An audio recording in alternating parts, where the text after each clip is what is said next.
Hey everybody, it's your boy SergDragon, and welcome back to another edition of the boards. It's okay. Another edition of the Heavens Monsters podcast. We are going to cover AEW on January 16th. 15th. I had 16th on the brain. Thanks to NXT UK. On the January 15th, yeah. And with me is Chris Pitre, the Shadow Spider, and Xavier Hill, the Silver Griffin. Once again, MVP is in the ring, so that can only mean one thing. Big things popping, little things stopping. Sit back, relax, and enjoy the view, because the Heavens Monsters podcast is for people better than you. So, this is a very interesting result setup. Very weird. Everything is separated between their personalized comments and Twitter links. So try and bear in mind with us. I tried finding something better. It's not easy. So that's why WWE's got the right setup, but AEW still don't have nothing like that. So with that in mind, we have Bash at the Beach special of AEW Dynamite. So with the I have to say something else. At the start of the show, we have the Young Bucks versus Pride and Powerful versus Best Friends versus Hangman Page and Kenny Omega. Adam Page. Blech. This fatal four-way would determine who would get a number one contendership against SCU's AEW Tag Team titles. In this match, in all its chaos, it would be the winning Hangman Page who actually takes advantage of a moment where the Young Bucks thought they were going to win, but Hangman steals it from them, and Kenny Omega is literally apologizing to the Young Bucks, saying that, yeah, he's just doing his own thing. So after which, Hangman Page is immediately going for the alcohol, and is just going for it. What the hell? Does Hangman Page have an alcohol addiction or an alcohol problem? I think so. Yeah. How's your feels about that, guys? I feel like that he has an alcohol problem. You, Chris? Same. Next up, we have Cody Rhodes and his agreement to the terms of MJF. Outlandish and absurd as it is, he accepts all the terms. 1, he cannot lay hands on himself or any of his representatives lay a hand on MJF until the pay-per-view Revolution.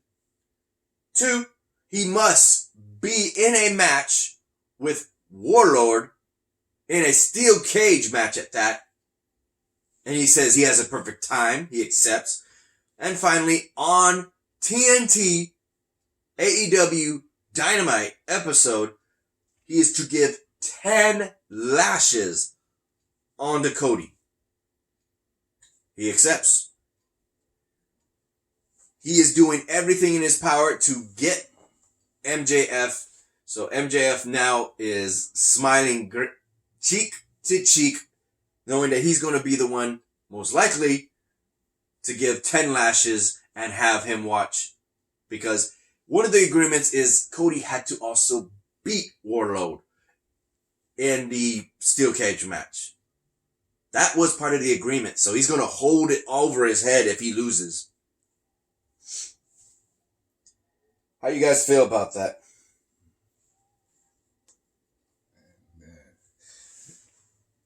Go ahead. 10 lashes. 10 lashes. Yeah. From a belt from God knows what.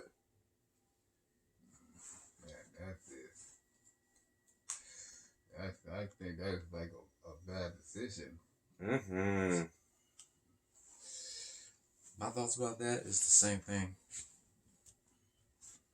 Okay. Oh, we got a tag team match. We got... You want to kick it? It's a women's match. There you go. Hikaru Shida and Chris Statlander versus Mel and Cody Rhodes' wife, Randy Rhodes. The bulk of the match was spent as a showcase to introduce the audience to Mel. The commentary team really harped on her size. Statlander would eventually get in the ring with Randy Rhodes, and it would appear that she was going to put her away with the Big Bang Theory, but Mel makes the save. The match would conclude with Chris getting the win over Mel and Brandy, berating her fallen disciple. Shida and Statlander. Another Dark Order Visionette aired as they appeared to be eyeing Hangpage as a recruit. As a recruit. As a recruit. I know, I was looking at that word too. Like, oh, no.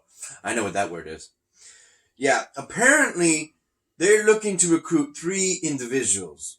One is Kenny Omega's dear friend. Who is that? Nakazawa. Thank you. Adam Page, as well as Kenny Omega. But with Kenny Omega would be the difference maker because of the fact that they're looking to his friend. Once again, his name? Nakazawa. Thank you. Nakazawa. See, I'm bad with names. Y'all know that. In which case, Nakazawa is going to be the link to Kenny Omega for them to try and pull him in to join the Dark Order. Damn, they are really sticking their hands into every single person. Especially with the elite members. Next up, we have Jon Moxley versus Sammy Guevara. With what happened last week on AEW, I'm still laughing. You got it good. After the embarrassment Jon Moxley did to the Inner Circle, accepting and then taking the car keys of the Ford GT, taking it and ultimately spitting in their face and throwing a little bit of the bubbly into Chris Jericho's own brand into his face, shattering it, and just running off with the keys. Sammy Guevara is ultimately putting himself in a position where he would get revenge in the name of the Inner Circle. Sadly, no. Jon Moxley gets the win and even pulls in fast in the vehicle itself. Also, it would be mentioned on commentary that he actually changes his clothes, not in a locker room with everyone else. He actually changes his clothes in the car. I was like, that's a small-ass fucking low-ass car. I couldn't do that. Not with this big-ass bulky body of mine. No, thank you. But it gets worse. After which we hear the music of Chris Jericho, the lights go out, and all members of the Inner Circle, including Pride and Powerful of Santana and Ortiz, Jake Hager, right? Hager? Yeah. Jake Hager. The recently just defeated Sammy Guevara and Chris Jericho himself all jump Jon Moxley, and even going so far as to take one of the metal spikes off Chris Jericho's jacket and stab it in his right eye. I can hear Jon Moxley. Stab it into Jon Moxley's right eye. Right eye. Yeah. So, yeah, there'll be more info on that at the end of this the review. So, keep in tune in that. Yeah, see, we even got the picture. Yeah, right there. That's the needle. Pause if you need to. And then here we go.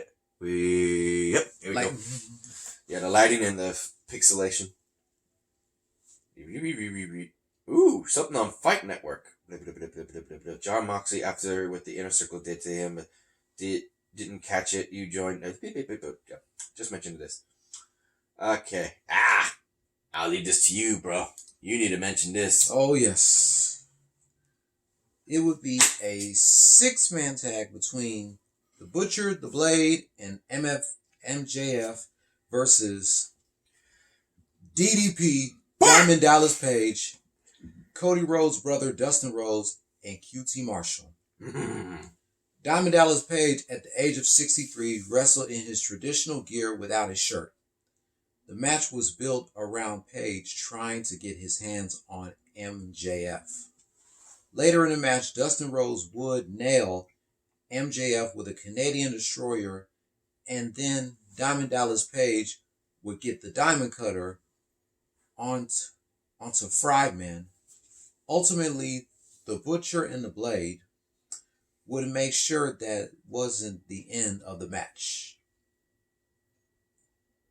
DDP would hit a diving splash onto all of the men on the outside of the ring, and while the replay was being shown, MJF would roll up QT Marshall for the win. Yeah, the winners were Butcher, Blade, and MJF. A drunk Page would run into SCU when trying to hype up the title match or next week, but they would just end up getting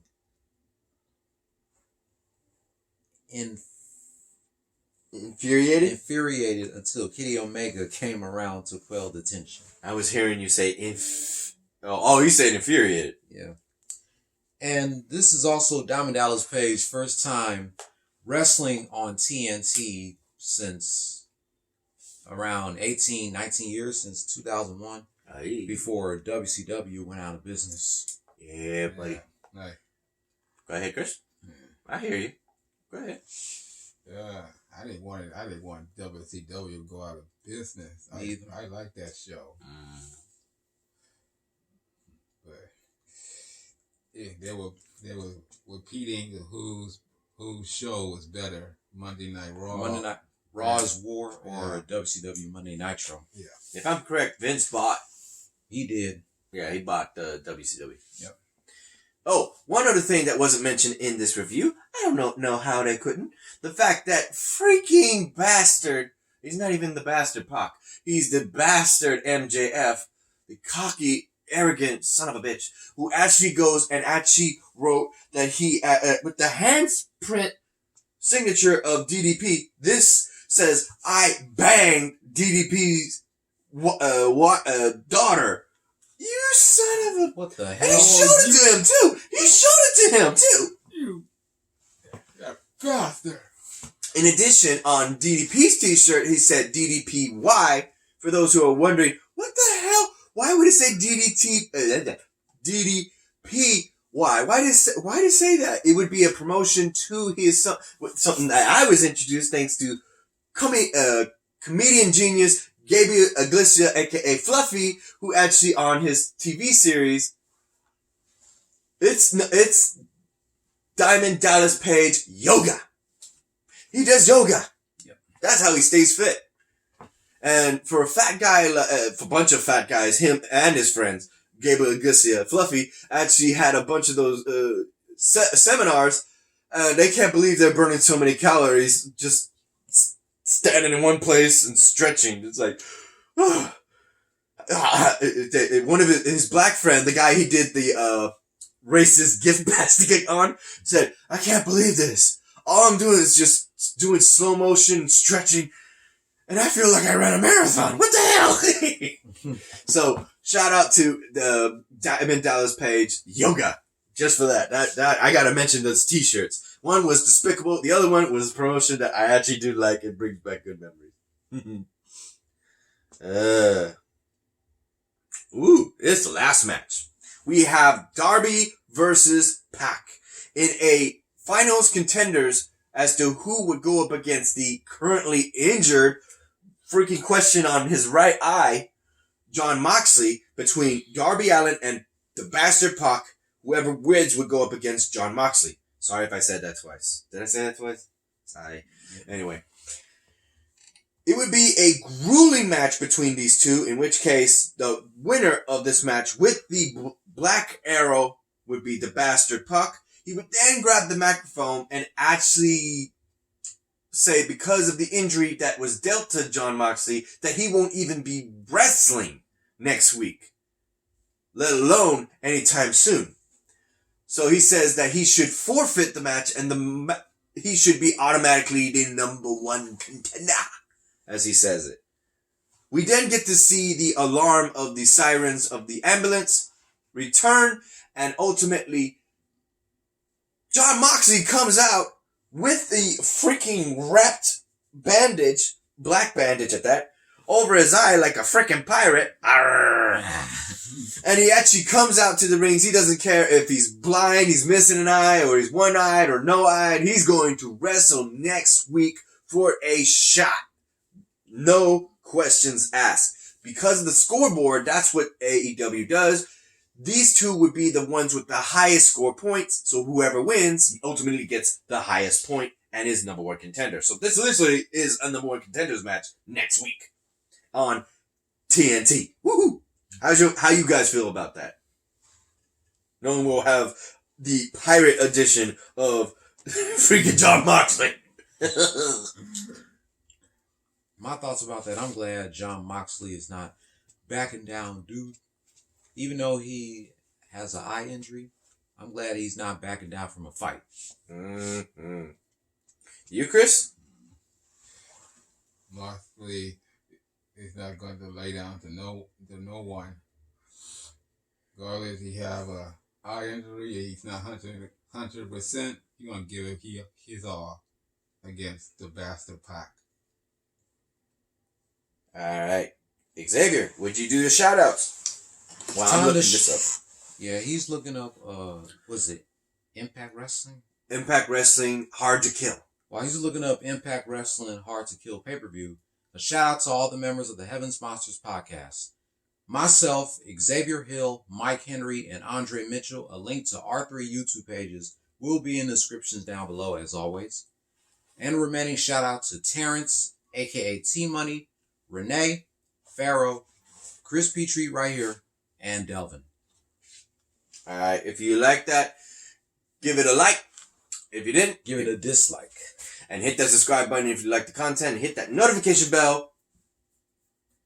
For the next Heavens Monsters podcast. Yeah, I heard you. You wanted to say it too. All right.